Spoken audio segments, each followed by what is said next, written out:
اهدنا الصراط المستقيم.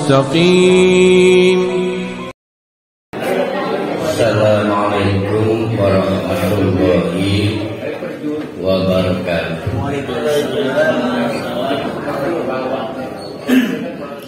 Alhamdulillahi Rabbil Alamin. Nahmaduhu wa nasta'inuhu wa nastaghfiruh wa na'udzu billahi min syururi anfusina wa min sayyiati a'malina. May yahdihillahu fala mudilla lahu wa may yudlilhu fala hadiya lahu. Asyhadu an la ilaha illallah wa asyhadu anna Muhammadan abduhu wa rasuluh la nabiyya ba'da. Mari kita meneruskan kajian kita surah Al-Hijr. Kita murojaah Al-Hijr menunjuk kepada nama suatu daerah ke arah Yaman, utara Mekah. Bagi orang-orang Mekah Quraisy, Al-Hijr ini penting. Kenapa penting? Karena itu dianggap sebagai daerah kutukan, dianggap sebagai daerah kutukan. Dulu ada umat Nabi Soleh diazab oleh Allah. Kenapa nama ini diangkat dan diceritakan ulang oleh Allah? Karena memang anomali. Bagaimana ada orang bebal, keras kepala, sudah tahu ada bukti nyata siapa yang menolak dakwah Nabi itu akan hancur, ternyata tidak berpengaruh kepada orang-orang kafir Quraisy. Tandanya orang-orang musyrikin Quraisy. Sehingga Al-Hijr ini diangkat.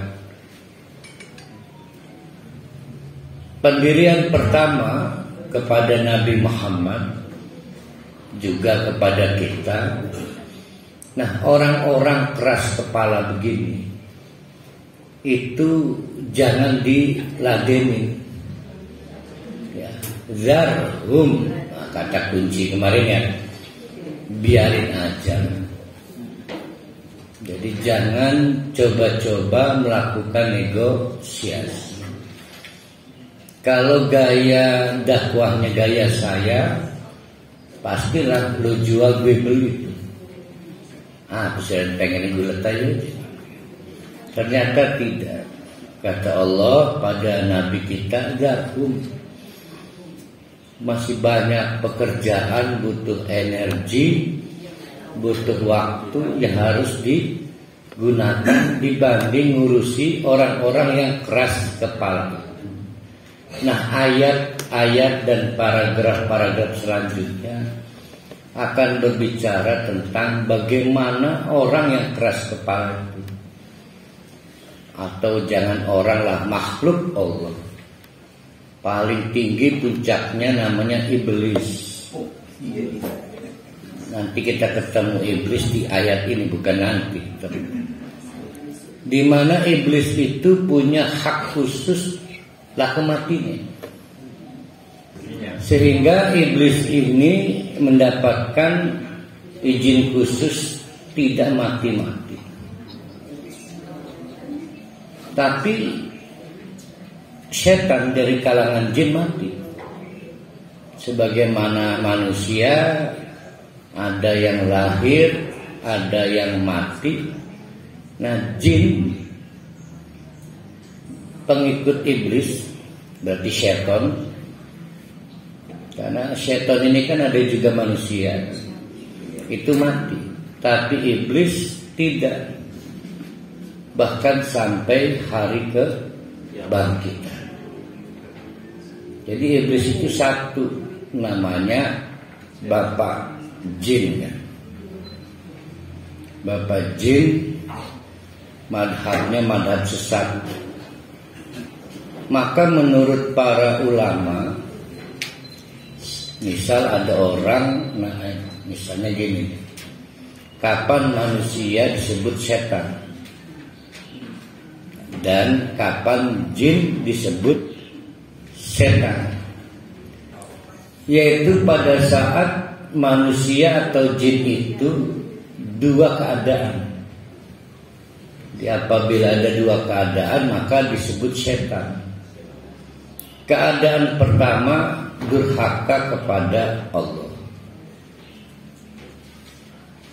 tapi belum cukup disebut setan kalau baru durhaka pada Allah. 1-2 kali mungkin saya juga durhaka pada Allah, tapi belum tentu disebut setan. Dapat disebut setan apabila keadaan kedua menyertai, yaitu mengajak orang lain durhaka. Jadi manusia dan jin itu disebut setan apabila ada dua keadaan, atau apa bahasa modernnya, ada dua syarat untuk terpilih jadi setan. Dua alat bukti. Enggak gitu. Karena bahasa kita kan apabila ada dua keadaan, kalau bahasa kita. Ada dua syarat bagi yang tertarik pengen jadi setan, baik dari kalangan manusia ataupun jin. Yang pertama syaratnya mempraktekkan kedurhakaan kepada Allah. Tapi belum cukup. Syarat kedua ini harus komplement, yaitu syarat keduanya mengajak orang lain mempraktekkan kedurhakaan. Nah itu setan. Nah setan itu yang kita maksud jin, itu seperti manusia, lahir mati. Ada yang lahir, ada yang mati. Kalau pertanyaannya berapa rentang usia jin, itu Allah alamnya. Jadi jangankan BPS, BRIN belum pernah melakukan penelitian usia jin. Tapi iblis berarti cuma satu, itu tidak mengalami kematian dengan izin khusus dari Allah karena yang bersangkutan memohon. Jadi permohonan iblis, bapak jin setan itu dikabulkan untuk dua hal. Hal pertama, izin menggoda manusia sampai ujung usia manusia. Jadi batasnya itu sampai kita ngorok. Itu peluang jin dan iblis, peluang setan iblis menggoda itu masih ada. Tapi iblis bukan hanya pada saat ujung usia. Nah ini yang menarik. Pada saat kita di alam kubur masih punya potensial kemampuan untuk menggoda manusia. Saya kurang ilmu ya, bagaimana penjelasan iblis menggoda manusia kepada orang-orang kita yang sudah lebih dahulu meninggal. Sekarang kan di alam barzakh. Tapi saya jadi paham gini cara berpikirnya. Kenapa ada doa anak soleh? Karena orang-orang yang sudah meninggal, orang tua kita itu masih potensial ditolong dan digoda iblis. Begitu kan? masih potensial ditolong oleh ahli warisnya, anaknya, anak kandung, syaratnya soleh, dan masih potensial digoda. Kan sudah nggak ada amal. Nah itu yang saya nggak ketanjak ilmunya, wallahu a'lam. Yang jelas di alam barzah itu kita berharap sambil menunggu kebangkitan, orang-orang tua kita yang sudah meninggal dijembarkan kuburannya, dilapangkan alam kuburnya, dibuat tidur nyenyak, tidak ada siksaan. Kan inginnya begitu. Kapan mau meninggal? Itu kan baru perkiraan, pemikiran saya. Saya nggak ketanjak, Ya. nggak nyampe, nggak punya pengalaman ke sana. Ya, jadi baru sekedar ucapan saja, bukannya. Enggak, memang iblisnya begitu. Cuma bentuk interaksi dengan yang sudah dalam barzah kayak apa, wallah. Nggak, maksud saya yang sudah meninggal ini masih bisa digoda iblis. Aduh, susah dapat. Justru itu makanya terserah Pak Jurusi mau sekarang. Yang jelas kita butuh rasa kasihan anak-anak kita. Nah itulah pentingnya kita mendidik anak agar punya rasa iba pada orang tuanya sudah meninggal. Dan iba saja tidak cukup, karena yang bisa diterima doanya adalah anak-anak yang soleh. Ya, makanya kita mendidik anak kita agar menjadi anak soleh, punya empati dan punya rasa iba. Tragedi buat orang tua, kita meninggal, anak kita dendam pada orang tuanya. Dan anak soleh itu anak yang beramal sesuai dengan Rasul. Nah, Kalau maka tidak sesuai dengan contoh Rasul, senajan ngaji yang benar sholat juga melakukan bid'ah, bukan anak soleh. nah itu harus. Makanya ya bagus nih Pak Halim. Ini juga penting kita membangun sistem pengajian keluarga. Nah, mari kita teruskan fokus bahwa yang akan kita bicarakan di surat Al-Hijr adalah soal orang-orang yang keras kepala. Sebelum ya. Saya masih ada ini pertanyaan.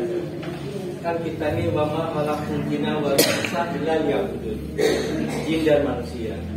Kemudian jin ini kalau kita lihat surat Al-Baqarah surat 230 itu, bahwa ketika disuruh sujud dia tidak mau sujud. Maka jin yang tidak mau sujud ini, saya baca di buku kuliahnya tauhidnya Imaduddin, ya, bahwa jin yang tidak mau sujud ini disebut iblis. Ya, digelar ablasa. Ablasanya itu pembangkang. Nah, kemudian pada ayat-ayat surat Al-A'raf berikutnya itu juga sama, gitu. Dan kalau setan itu adalah karakter dari jin yang tidak mau manut terhadap perintah Allah, bersujud nggak mau. Di surat Al-A'raf juga ada, di Al-Fatih juga ada. Sampai dia diberi tangguh untuk tidak mati-mati saat. Nah, yang tidak mati iblis yang jin yang sesat itu, atau tadi kata Ustaz katakan bahwa jin itu pun mati sama seperti kita. Ini Nah, berarti ini? patatannya jalan mau turun, tek terlambat. Jadi satu jin dapat title iblis, Ya. lalu negosiasi minta dua perkara. Satu, menggoda manusia sampai ujung hayat, kan gitu penjelasannya, sampai sakarat. Permintaan kedua, diberi tangguh waktu kematian. Nah itu satu jin itu yang disebut iblis. Nah jin-jin lainnya ada yang terkesima, maka menjadi follower, jadi pengikut, maka disebut syaitan. Nah setan atau jin jin dengan dua keadaan. Kan tadi begitu. Tidak disebut syaitan atau tidak berkarakter syaitan kecuali memiliki dua keadaan. Satu, mempraktekkan kedurhakaan pada Allah. Yang kedua, mengajak orang lain durhaka kepada Allah. Nah, si jin yang berkarakter dua tadi disebut syaitan, tapi tidak menerima penangguhan usia. Jadi hanya iblis satu jin itu yang laku mati nih. Sedangkan jin lain termasuk yang memiliki karakter syaitan itu pada baiklah berhali, ana lahiri, ana mati, begitu, ya. Jadi cuma kita nggak tahu apa ketahlilan, penghol, dikubur nanti karena kita tidak bisa melihat mereka gaib, ya. Bukan alam gaib, makhluk yang tidak bisa kita indra. Dan pada diri kita juga banyak makhluk yang tidak bisa kita indra kecuali menggunakan bantuan alat, contoh virus itu anak siapa itu ya? Uji ya? Raffi Ahmad Avatar ya? Arafik bener ini ya. Kan kita nggak bisa melihat virus di badan kita.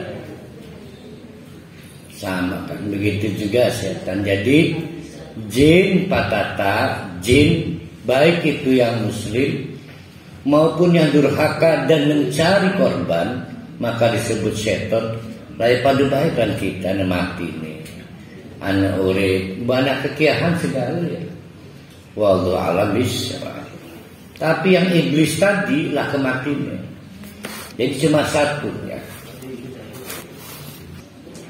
Jadi saking keras kepalanya orang-orang itu, maksudnya di sini orang-orang kafir Quraisy, tapi juga siapapun yang tidak terguncang jiwa pikirannya padahal dapat ayat dari Allah.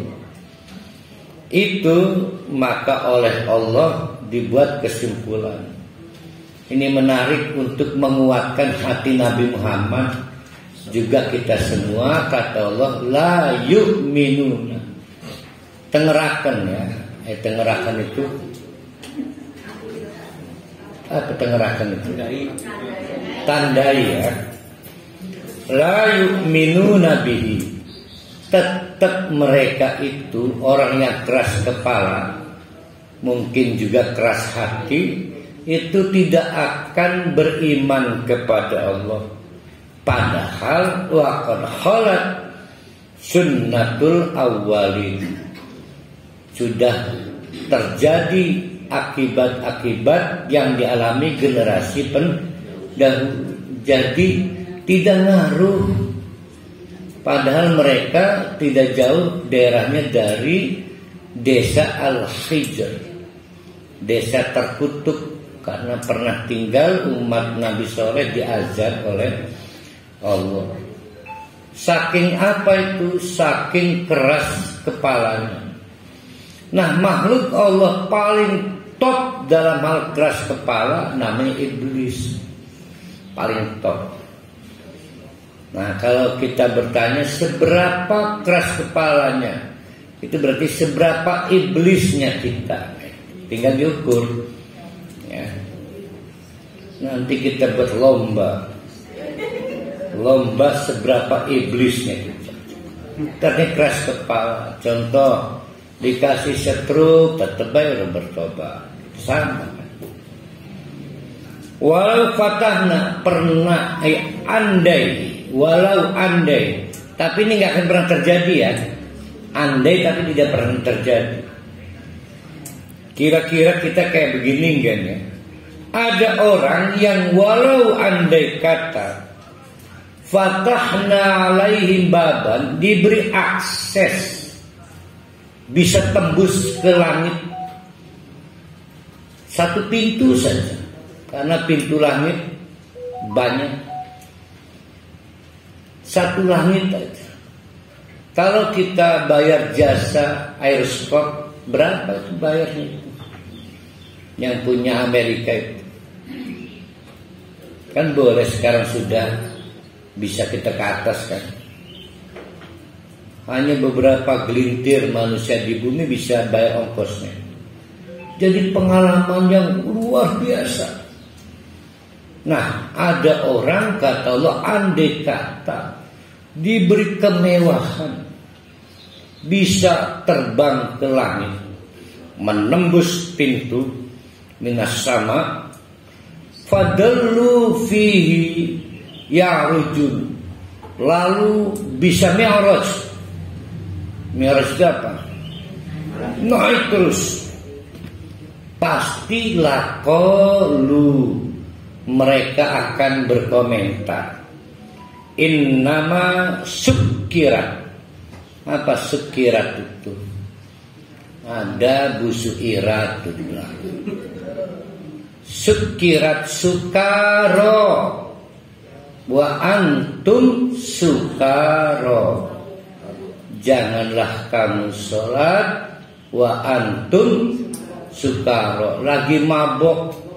Karena mabok pandangannya kabur. Maka laqalu, mereka berkomentar, ada lurusnya di langit nih, innama sukirat absaruna, pandangan kami gak jelas nih, kabur nih. Ini gak nyata, bohong. Itu sukirat. Bal nahnu qaumun mashhurun, malah kita lagi ditipu nih, kena sihir ini. Jadi tidak ngefek. Bapak-bapak, ibu-ibu baru nyampe Madinah aja udah sujud syukur kan. Allahu Akbar, ini tanah para nabi. Oh, diambungi aspal itu. Ada orang diberi akses sampai langit, orang ngaruh. Saking keras kepalanya. Ini ayat ini. Seberapa kemewahan yang diterima bapak-bapak, ibu-ibu dari Allah masing-masing berbeda. Ada yang pernah paling mewahnya orang lain gak dapat. Pak Haji Rusdi, bukan hakimnya, pernah menangani perkara yang menarik, istimewa. Nah, ngaruh gak pada kejiwaan? Ada, wah ini kuasa Allah. Bayangkan ada orang diberi akses ke langit, Nabi saja mi'raj kan, luar biasa, hadisnya panjang. Ini mah orang kafir ini karena keras kepalanya, itu mah bohong, anak ini ngimpi. Jadi tidak mengguncang pikiran dan jiwa. Padahal langit itu istimewa. Kenapa istimewa? Walaqad ja'alna fis samai, dulu. Nah, dulunya ini disengketakan. Apakah dulu sebelum Nabi Muhammad lahir? Apakah dulu sebelum Nabi Muhammad menjadi nabi, yaitu usia berapa? 40.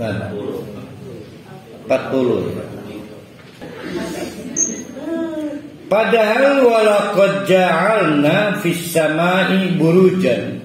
Dulu langit itu, pada langit ada bintang-bintang. Itu wa zayyannaha linnadirin, memukau bagi siapapun yang melihat. Orang tadi gak terpukau. Jadi maunya Allah kan melihat bintang ingat Allah, melihat sesuatu yang membuat kita happy ingat Allah, lihat istri ingat Allah. Jangankan istri lihat yang cantik aja ingat Allah, apalagi lihat istri. Atau kebalik ya. Jangankan lihat yang gimana caranya? istri saya cantik, susah dibuat perbandingan. Nah itu zona nyaman, sehingga wahafidnaha, kami jaga itu langit, min kulli syaitonir rajim, dari kelakuan setan yang nakal, rajim. Karena dulu, jadi saya membuat gambaran tapi menurut hadis nih. Jin, setan ini kan nama gelar. Jin itu bertingkat-tingkat, sehingga tingkatnya itu bermakom-makom, sehingga makomnya itu menyentuh di bawah makom malaikat. Nah, berarti tertinggi makom malaikat. Nah, si malaikat ini ngobrol, bro, tadi Allah memerintahkan jatuhkan air di Kaujon, geret, bawa ke arah Soyog. Karena di bawahnya ini jin, belum ada setan dulu, belum ada konsep setan. Jadi malaikat jin. Nah, jin nguping. Entah berapa makom sampai ke dataran bumi. Yang jelas turun. Mungkin ada noise dari A sampai Z, tinggal tinggal ada distorsi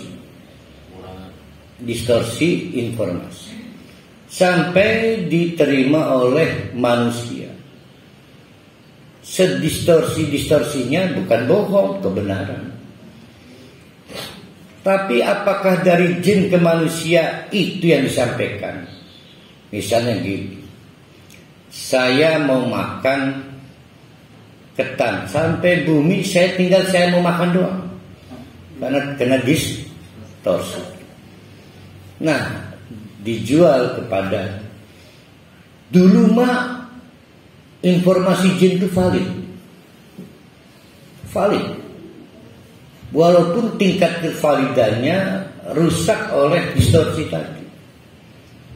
Contoh, akan ada hujan di Maluku, mungkin tinggal akan ada hujan, Malukunya kena distorsi, tapi kan valid akan ada hujan. Seputar itulah itu disebut curi dengar ya. Curi dengar obrolan malaikat. Nah, begitu ada dua versi Nabi Muhammad lahir, versi pertama.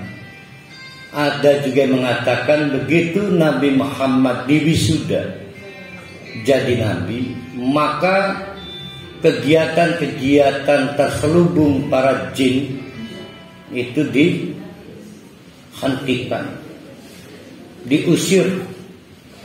Bayangin bintang-bintang itu dibuat oleh Allah menjadi alat pelempar. Itu satu informasi. Sehingga sejak itu tidak valid lagi informasi jin itu. Jadi kalau bapak-bapak, ibu-ibu masih tertarik pada jin, sikimnya sudah tidak valid. Dulu mah iya benar. Dulu mah valid. Kasihan jin itu. Nah,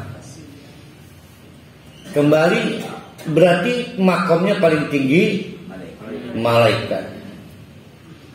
Keadaan menjadi buruk setelah ada pemberontakan salah satu tokoh jin yang kita sebut bapak jin itu, sehingga diberi gelar iblis. Satu jin sehingga diberi gelar iblis, diusir oleh Allah sehingga tidak lagi di bawah malaikat. Ya kan, diusir oleh Allah. Nah, dia kemudian cari follower, cari pasukan dari kalangan satu komunitasnya namanya jin. Maka jin ini kemudian diberi gelar syaitan atau syaitan. Nah, yang disebut setan itu tidak hadir pada waktu konflik dengan Nabi Adam itu tidak hadir. Ya.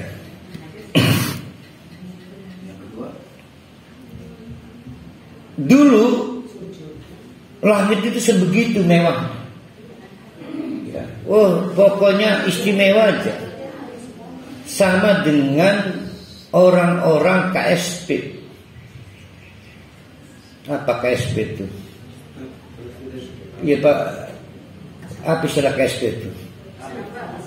Sekretariat Kepresidenan. Itu orang-orang yang ada di sana merasa istimewa karena selalu menjadi orang penting di lingkaran istana. Ini seharusnya kan bangga kan kalau kerja di mana suaminya pas pampres. Sama. Nah sekarang bayangkan Pak Rusdi diundang datang ke istana, istimewa enggak? Istimewa. Dulu istimewa itu istana itu steril. Ya, kecuali dilakukan oleh jin untuk mencuri rahasia, maka diceritakan oleh Allah illa, kecuali pernah manis tarokas sama, ada jin yang melakukan kegiatan pencurian dengar, tapi fa'atba'ahu shihabun.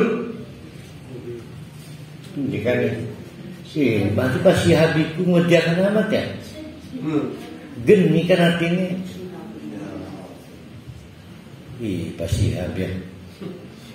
Fa'atba'ahu shihabun mubinun, maka diintilkan oleh Allah dengan api yang tidak kaleng-kaleng, nyata.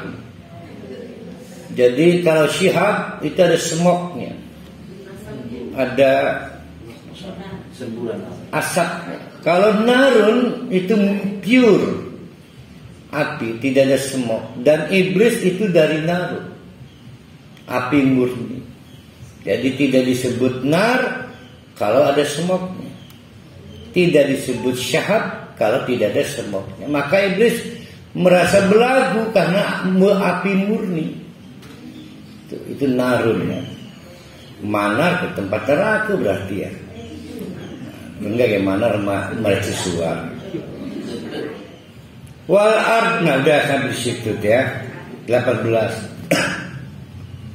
Sebegitu istimewanya langit, istimewa banget. Bayangkan bapak-bapak dapat kesempatan traveling ke langit dengan kemewahan seperti itu. Dulu saja jin nyolong-nyolong bisa dapat akses. Iki mah kita diberi kesempatan seolah masuk ruang istana Pak Jokowi. Tidakkah terguncang pikiran dan hatinya kalau bukan karena Allah sengaja nyampe tempat ini? Mah enggak. Kira-kira jenis makhluk atau orang kaya apa? Seberapa keras kepala dan seberapa keras hatinya. Ya, ini diceritakan itu. Maka wajar Allah pada ayat sebelumnya meminta kepada Nabi zarhum. Tercekin aja deh. Orang-orang kayak gitu cuma mengidentifikasinya bisa enggak? Orang ini keras kepala atau enggak? Bisa enggak? Saya mah bisa saya. Bawa hammer untuk tukang dokter gigi itu. Diketok dasi, namun atos seperti jadi paksa diceramahin. Ustaz, saya terpikir betul. Iblis itu kan makhluk Allah. Kok begitu beraninya dia menentang Allah? Oh, nanti ceritakan nih di situ. Di ayat 31. Pada tanggal 6 Juli. Ini kan tampil gini. 17 Juli. Saya bikin iklan gak dikoreksi buajan nenek. Iya baik wong. Tahun 3023 menang baik. Akhirnya ada yang japri, Ustadz, lagu Pongki itu Jikustik 1000 tahun lamanya. Astagfirullah, 3023. Ya iklan pengajian 3023. 1000 tahun lagi. Sekarang kita lihat kemewahan yang kita terima sekarang. Wal ardo madadnaha. Coba rasakan, bapak-bapak, ibu-ibu, sejatinya bumi ini berputar kencang. Orang tegar genah tinggal kencang. Jadi gunung itu bukan aksesoris, ada dalam kuasa Allah untuk menahan bumi ini. Maka yang tampak seperti gundukan, urugan, bukit, tapi sebetulnya apa yang ke bawah itu entah berapa kilometer. Dia memaku bumi ini sehingga bisa kita tempati dengan nyaman. Maka Allah menjelaskan, bayangkan oleh kita, wal ardo tentang bumi ini, madadnaha yang kami hamparkan. Madadnaha yang kami hamparkan untuk menjadi pilihan tempat tinggal. Maka untuk kepentingan itu wa'alqaina kami pancangkan fiha rawasiya di dalamnya gunung-gunung. Ingat gunung bukan pegunungan, gunung. Karena kalau kita pegunungan ingatnya puncak. Saya kalau ingat puncak ingatnya satu doang, nikah mut'ah itu, nikah kontrak. Wa ambatna fiha min kulli syai'in mauzunin. Lalu untuk menopang hidup kita, wa ambatna kami buat tumbuh. Berarti siapa yang menumbuhkan? Allah ya. Fiha di dalam kawasan yang kita diami, min kulli syai'in apapun ya, mauzunin yang ada wazannya. Wazan apa kalau fi'il itu? Timbangan, takaran. Jadi urut secukul-cukul. Ya. Tidak ada tumbuhan liar, nggak ada. Kita itu kalau nyebut tumbuhan liar ini, berarti kufur nikmat. Ya. Jadi tidak ada sing secukul karena mauzunin. Nah sama dengan nanti kita ketemu tentang hujan. Ini prediksi alam hujan. Karena apa otoritas yang memprediksi namanya apa? BMKG, bukan BRIN ya. BMKG melihat gugusan awan, koloni awan. Nah itu mah akibat, yang bikin sebabnya siapa? Nah, jadi bukan itu penyebab murah hujan itu kan. Semua ada petugas malaikatnya. Berapa titik koordinat di langit harus diarahkan kemana? Berapa butuh angin kecepatan untuk menggerakkan koloni itu ke tenggara, utara, sebagainya. Semua mauzunin, ada takarannya. Ya, bahwa kita nggak butuh suatu flora itu bukan berarti tumbuhan liar. Kita nggak butuh, ada yang nggak butuh apa kan sing rine kan? Ya ada Putri Malu, ada Putri Ayu yang mau mengganti Lesti, nggak ketanjak-tanjak. Pakis. Nah itu tidak bisa disebut tumbuhan liar, karena mauzunin ada dalam kepentingan Allah untuk menopang kebutuhan kita. Sampai sejauh itu tetap saja tidak mengguncang pikiran kita, tidak mengguncang hati kita. Ingat bahwa yang berkuasa adalah Allah. Hati-hati ya. Bagi yang tinggal maaf di perkebunan, alam yang indah kayak Pandeglang, malah tambah jauh dari Allah, tambah kesenang. Ya, dia punya banyak fasilitas dari Allah untuk ingat pada Allah. Jangan Pandeglang. Wong Serang makan guati duduren gati kan.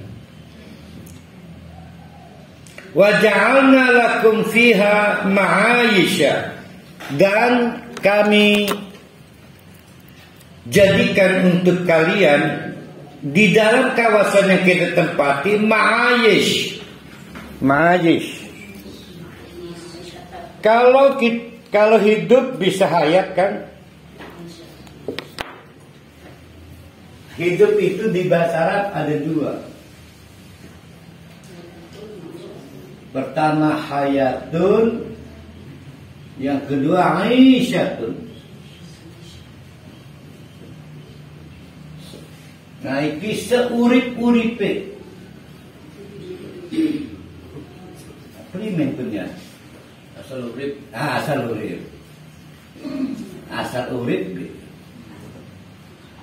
Nah kalau ini hidup berkualitas.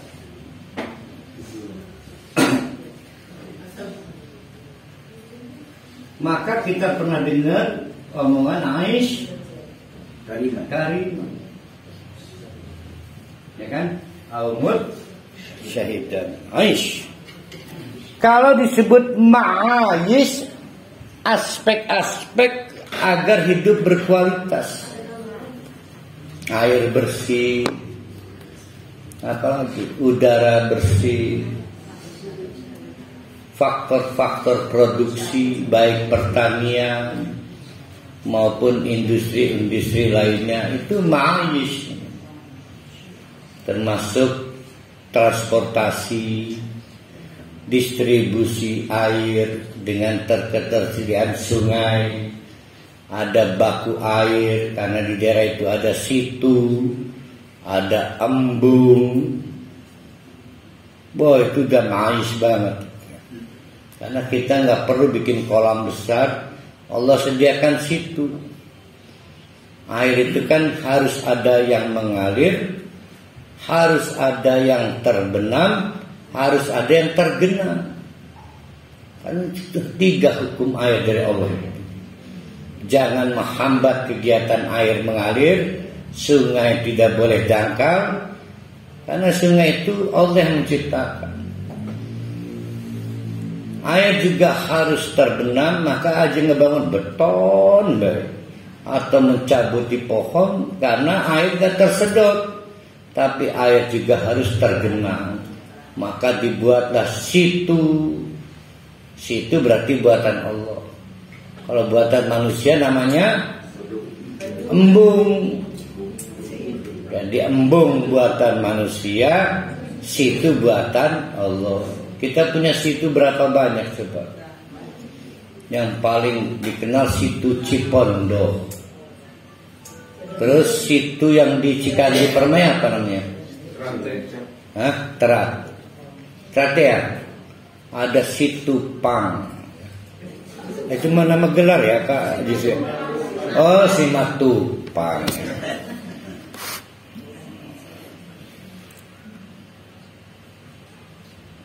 Wa ja'alna lakum fiha, kami jadikan bantuan fasilitasi dari Allah ma'ayish, faktor-faktor hidup berkualitas. Wa man juga makhluk. Nah, ini fasilitas Allah ini. Waman juga makhluk. Lastum lahu birazikin, yang tidak perlu kita kasih rezeki, tapi menopang hidup kita. Ada makhluk manusia, contoh pembantu, bawahan, teman kerja. Tapi Ustaz, saya bayar gaji. Emang gaji itu satu bagian dari rezeki. Ya, satu bagian dari rizki. Sedangkan rizki semua dari Allah.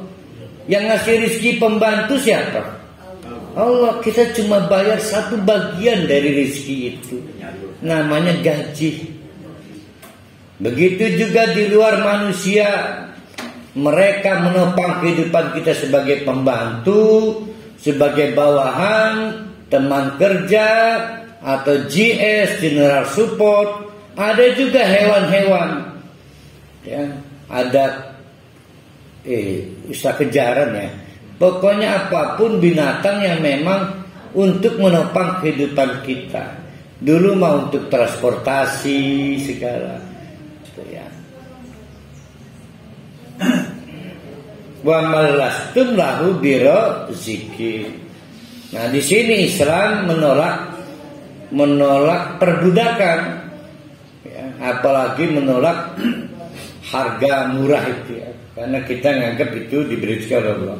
Wa in min syai'in illa indana khazainuhu. Wa in min syai'in, apapun sesuatu tidaklah illa indana khazainuhu, kami tahan perbendaharaannya. Jadi semua alam raya ini itu perbendaharaannya Allah. Jangan takut pada klaim suatu bangsa, seseorang telah bisa mengendalikan dunia.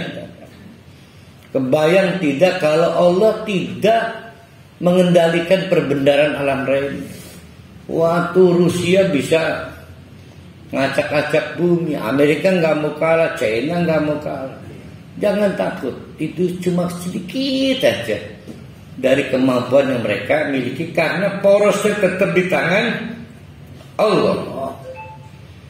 Wa ma nunazziluhu illa biqadarin ma'lum.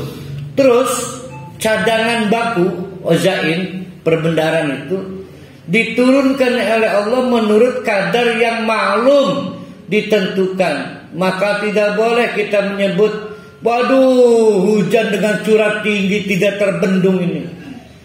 Maklum, ditentukan oleh Allah.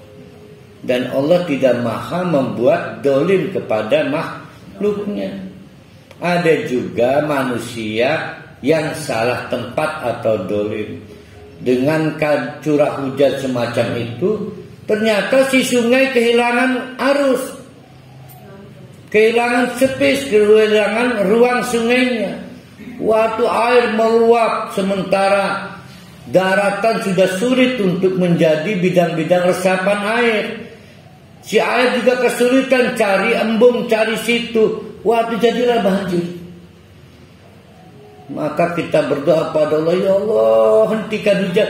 Enggak boleh, karena hujan itu rahmat Allah. Meminta berhentinya rahmat Allah, turunnya azab. Jadi tidak boleh berdoa, ya Allah, mendesi hujan. Waduh, bahaya itu. Namanya meminta berhentinya rahmat Allah. Lalu bolehnya apa Ustaz? Ya Allah, aku senang dengan rahmatmu, geser dikit dong. Geser aja hujannya. Nah, ini ada hadisnya itu ya. Jadi jangan pernah meminta dihentikan rahmat. Intinya jangan membantah Ustaz ya. Ya, jangan mengeluh lah. Jangan mengeluh. Kalau mengeluh istri satu boleh nggak? Protes, ada protes bukan? Enggak, boleh enggak ini mah. Nah, berarti mengeluh itu tidak semuanya jelek, enggak. Cuma jangan apa cuma terlambat mengeluh.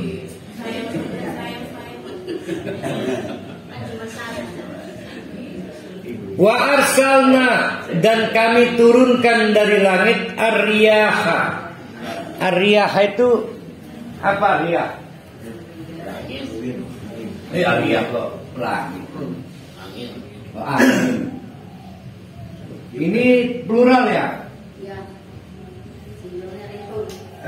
Apa tadi?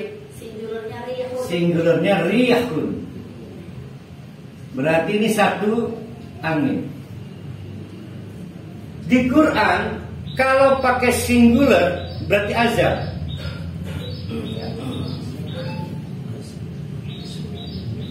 Contoh, riyahum minas sa'id, yang kaum Samud, kaum Ad kan keriyah. Tapi satu rih. Karena ribut itu uncountable Ustaz. Jadinya Nah, betul. Jadi kalau ariyah nikmat. Jadi kalau plural itu kalau plural nikmat. Hati-hati nih ya. Nah, di sini alhamdulillah Allah menggerakkan ariyah, angin yang banyak dengan tugas masing-masing, dan itu berarti nikmat. Tapi kalau di Quran disebut rihun pasti azab. Begitu kena satu angin itu, waduh pada terbakar. Ada yang terbakar pada saat duduk nongkrong. Begitulah ujung kematian kaum Ad dan kaum Samud. Wa arsalna, kami perintahkan, kami gerakan ariyah, pasukan-pasukan Allah berupa angin-angin. Saya kurang tahu cara membahasakannya ini. Angin-angin atau beberapa angin atau banyak angin, pokoknya tidak tunggal aja. Nah, cuma di Quran angin doang kan ya. Angin, angin tolonglah. Nah, itu lagu. Iya, apa lagu Mahadewi, bukan lagu Dewa. Kami utus angin lawakiha. Lawakiha itu saya pahamnya nggak kawin. Di situ apa di terjemahan Depak tuh? Benar tuh, mengawinkan, benar. Kan di tumbuhan tuh ada putik sari sama.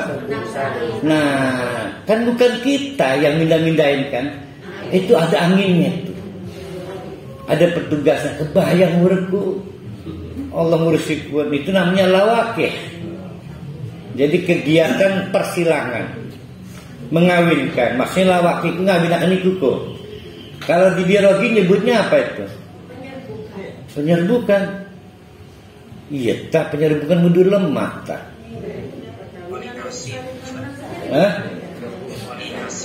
Polinasi. Nah, tuh kan. Polinasi. Nah, bagus tuh. Berarti lawakihah itu polinasi. Allahu Akbar, angin pasukan Allah. Jadi angin itu ada SPK-nya, urus angin-angin ini. Ya. Wih, angin gede amat iki, sampai seng-seng paling mabut. Wih, ada tugas khusus tidak menghancurkan, bahwa kemudian ada yang kena azab, lah ya.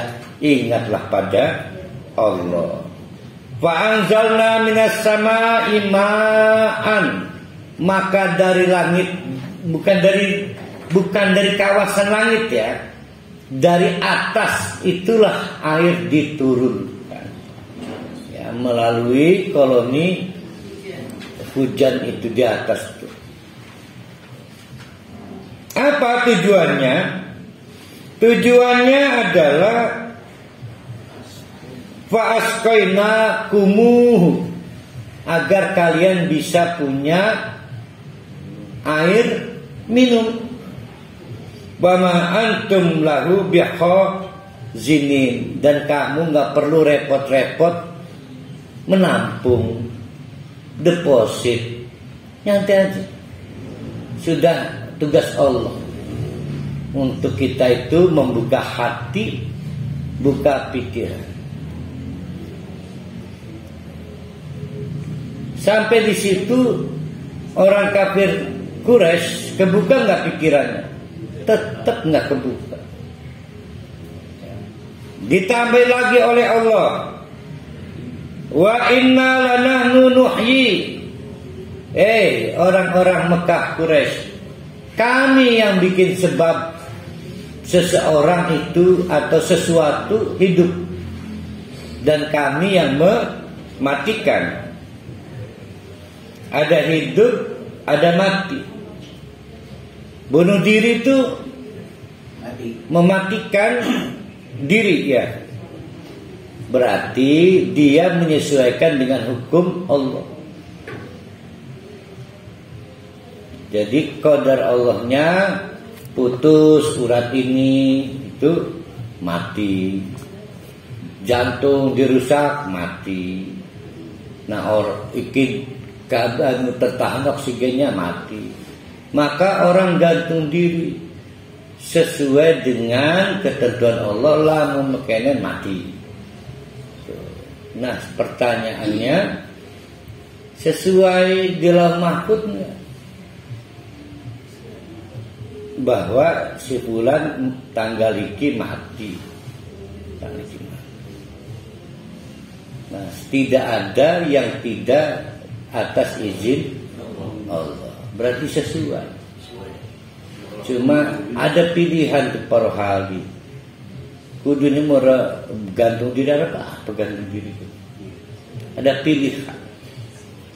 Maka di situ terjadi perdebatan, ada ruang melawan qadar Allah atau merubah kadar Allah. Sebenarnya bukan ada ruang, memang ada pilihan. Orang untuk husnul khotimah atau su'ul khotimah. Kadingaren malah musyrik iki mau. Ya musyrik. Wa nahnul warisun. Berarti ada berapa yang diperkenalkan Allah? Ada berapa tuh? 1, Allah menghidupkan. 2, Allah mematikan. 3, Allah mewaris. Nah ini yang bingung, yang mewaris. Allah mewaris lah, sing mati sapi gini. Bunenya Ti Endah meninggal, Allah yang mewaris gitu. Gimana itu menjelaskannya?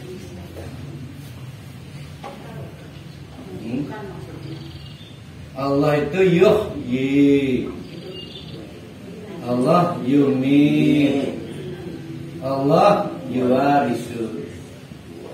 Gimana ini cara menjelaskannya? Kalau saya sekarang kan belum mati nih. Semua yang saya miliki saya kuasai. Saya kuasai. Bahasa teknis yang kita pakai di ayat sebelumnya, dalam perbendaharaan saya. Khazain. Bahkan air minum yang bapak-bapak, ibu-ibu konsumsi itu ada dalam kuasa Allah, perbendaharaan Allah. Nah karena saya belum mati, semua aset yang saya miliki kekuasaan saya. Begitu saya mati, maka anak saya ganti menjadi penguasa harta saya. Peristiwa itu disebut mewaris. Nah Allah juga menguasai seluruh hal di alam raya ini. Yuwarisun itu artinya menguasai, termasuk inna lillahi wa inna ilaihi raji'un. Lah karena mati sekabeh kembali dalam khazain Allah, kekuasaan Allah. Sejatinya peristiwa itu disebut diwaris Allah. Ya, diwaris. Jadi Allah ada 3 perkara terkait dengan jalan cerita kehidupan kita di dunia.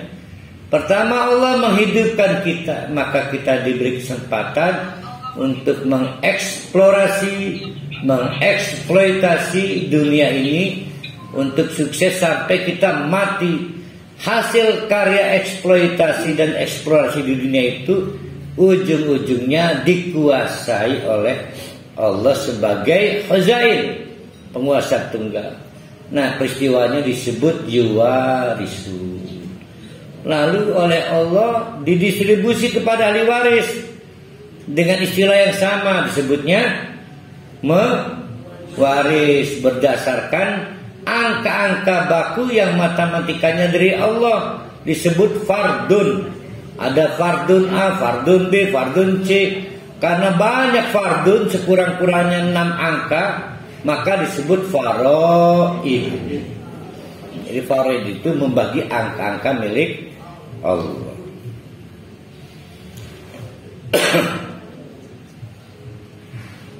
Nah luar biasa ya. betapa kita berketergantungan kepada Allah. Maka aneh kalau ada orang keras kepala dan putus hubungan dengan Allah, seolah hidupnya tidak nyambung dengan Allah. Padahal kita hidup, kita mati, sampai penguasaan aset yang pernah kita miliki tidak pernah lepas dari Allah. Bahkan Allah menegaskan, walaqad alimta, kami ini kata Allah sungguh-sungguh, walaqad sungguh-sungguh, alimna tahu semua. Apa aja? Al-mustaqdimina minkum. Ini ada dua tafsir, tapi saya nggak mau bikin rumit. Ini maksudnya adalah wong-wong sing wis mati. Berarti dari sejak zaman Nabi Adam sampai zaman, ya kalau ayat ini turun zaman Nabi Muhammad. Kalau lagi kita baca sampai zaman kita.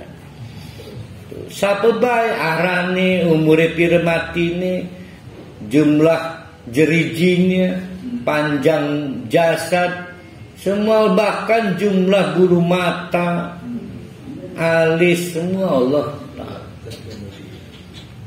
Pernah ada yang bisa menghitung bulu dalam hidung kita paling dekat dengan kita itu?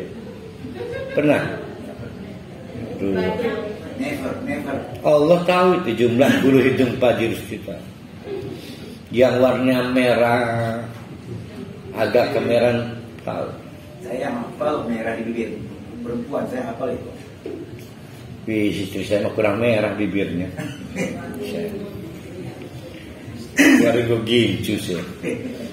Walaqad alimnal mustakhirin, begitu juga yang belum mati. Sampai kapan? Ayo, hari kiamat. Ya. Nah, ini nyambungnya ke tadi pembicaraan awal. Sampai manusia terakhir di hari kiamat. Ada satu makhluk terakhir yang tidak terpengaruh, iblis itu tadi. Karena dia tidak mengalami kematian. Jadi bapak-bapak, ibu-ibu, kiamat nggak tergelar kalau bapak-bapak, kalau semua makhluk tidak mati dulu. Maka Allah menggerakkan anginnya, siapa yang meniup angin itu mati. Ya, mati. Maka terjadilah kiamat. Ada yang belum mati tuh, yaitu orang-orang kafir. Maka orang kafir mati dengan kiamat itu, dan kita dimatikan Allah dengan angin kiriman Allah. Kecuali iblis. Tuh. Jadi setelah kiamat tuh mati, mbok ketinjel waktu mbok apur pamur mati. Wallahu alam bishawab. Tapi jin mah mati ketinjel manusia segala, dibangkitkan dari alam biasa sama. Ustaz, jadi kapan mati iblis, Ustaz? Nanti setelah kau mati, kan masuk neraka kita ujian. Kan, ngapain pakai mati? Wong sudah hari kebangkitan, sudah tinggal menerima azab ke dia. Jadi nggak mati iblis. Lah mendingan mati yang istirahat, ini langsung menjadi neraka. Nih jangan ngebayangkan iblis lah, cita-cita jelek iblis. Kita ulangi, manunazziluhu illa kok sampai situ. Wa ma antum lahu bikhazaini. Kita tidak bisa mengendalikan semua akses dari perbendaharaan Allah. Jadi semua kita ini dibikin berketergantungan kepada Allah. Kalau bapak-bapak, ibu-ibu memperhatikan kajian Ahad yang lalu, berarti ayat 1 sampai ayat 12, ada anomali pada diri kita. Semua sistem produksi dan apapun yang menghasilkan uang itu tetap ada modal pokok, ada faktor intervensi dari Allah, yaitu disebut khazain. Seperti oksigen yang kita gunakan dalam kegiatan mencari uang, air milik Allah, Maka itulah kenapa konsepnya setengah dari rizki yang kita peroleh adalah infak. Nah, itu kan begitu gitu dalam berpikirnya. Kalau soal 15% yang dipersoalkan Bu Haji Nenek, Bu Nenek itu mah zakat kali. Zakat kita itu 15%. Tapi berarti dirancang oleh Allah setiap sistem produksi setengahnya adalah setengah ma'ayish. Jadi hidup kita sudah berkualitas aish kalimat dengan mendayagunakan setengah dari hasil produksi kita, karena setengahnya milik orang lain. Kenapa setengah milik orang lain? Karena intervensi dari khazain. Jadi ada yang dikuasai oleh Allah, terutama air, angin, apalagi sistem perkawinan, flora, tumbuhnya, semuanya lah. Tapi Ustaz, saya kan kerjanya di IT, neken-neken tombol, anu wong sing seminggu 6 hari kerja, tetap di depan layar, dia di meja itu. Kalau mau pulang diperiksa kantong segala, seminggu sekali pulang. Saya nggak butuh air edan kayaknya, nggak butuh air minum yang diminum mah. Saya nggak butuh angin edan kayaknya. Lah AC itu angin itu dari mana? Jadi nggak ada yang bisa lepas dari intervensi sistem baku dari Allah, namanya khazain. Itu masa khazain.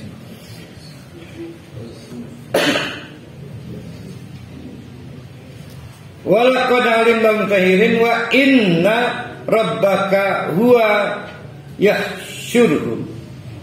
Dan hai Muhammad, sesungguhnya Tuhanmu ini yahsyuruhum, mereka semua akan dipaksa dikumpulkan di padang mahsyar.